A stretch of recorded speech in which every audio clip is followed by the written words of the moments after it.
From the Newstalk ZB newsroom, this is Newsfix. In this update, gun owners argue a registry creates a shopping list for criminals. From June, the Justice Ministry will review the registry, which was launched last year to create a digital record of the possession of firearms and other items. Council of Licensed Firearm Owners spokesperson Hugh Devereux-Mack says currently people are required to give personal information.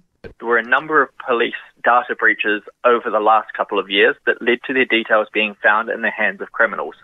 Firefighters want people to think twice before lighting fires in strong wind. Up to 40 South Island crews were battling blazes yesterday in Broomfield, Springfield, Waipara, Selwyn, the Mackenzie Country and Shannon west of Dunedin.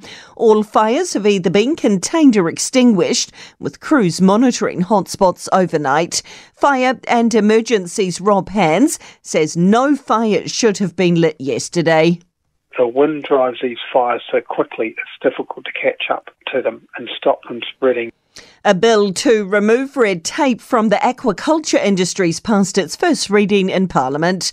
The Resource Management Amendment Bill aims to extend current resource consents for marine farms by up to 20 years. Oceans and Fisheries Minister Shane Jones says it will give marine farmers greater confidence to invest in improvements, new technology, species and practices. And science groups are banding together to kickstart a campaign to oppose science funding cuts. The Save Science Coalition is highlighting what's been lost through the latest multi-million-dollar cuts. The government's dealt a poor hand to the sector, handing out only a small investment into monitoring geohazards. New Zealand Association of Scientists co-president Lucy Stewart says they've seen more cuts in the past 8 months than in decades.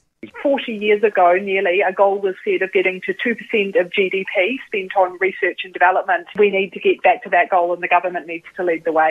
And that's news. I'm Donna Marie Lever.